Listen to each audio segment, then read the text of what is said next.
ফুটবলে কাকতালীয় ঘটনা নতুন নয়, তবে লামিন ইয়ামালের বিশ্বকাপ জয়ের গল্পে ১৯ সংখ্যাটি যেন আলাদা করেই নজর কাটছে। বয়স ১৯, জাতীয় দলে জার্সি নম্বর ১৯, আর বিশ্বকাপ জয়ের দিনও ১৯ জুলাই।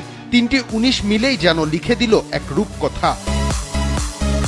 ফাইনালের ৬ দিন আগে ১৯তম জন্মদিনে ইয়ামালের একটাই ইচ্ছা ছিল, স্পেন যেন অন্তত ১৯ জুলাই পর্যন্ত বিশ্বকাপে টিকে থাকে। সেই ইচ্ছা পূরণ হয়েছে সবচেয়ে সুন্দরভাবে। যুক্তরাষ্ট্রের সময় অনুযায়ী ১৯ জুলাই নিউ জার্সির স্টেডিয়ামে আর্জেন্টিনাকে ১-০ গোলে হারিয়ে দ্বিতীয়বারের মতো বিশ্বকাপ জিতেছে স্পেন।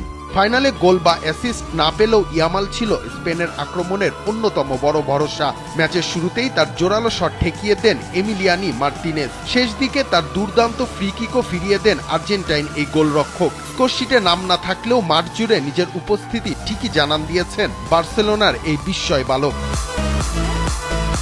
ক্লাব ফুটবলে ১০ নম্বর জার্সি পেলেও জাতীয় দলে এখনও ১৯ নম্বর জার্সিতেই খেলেন ইয়ামাল। এই জার্সি গায়েই ২০২৪ সালে ইউরো জিতেছিলেন, এবার যোগ হলো বিশ্বকাপও। তাই ফুটবল প্রেমীদের মনে প্রশ্ন উঠতেই পারে, ১৯ কি শুধু ইয়ামালের সৌভাগ্যের সংখ্যা, নাকি স্পেনের জন্য এটি নতুন এক শুভ সংকেত?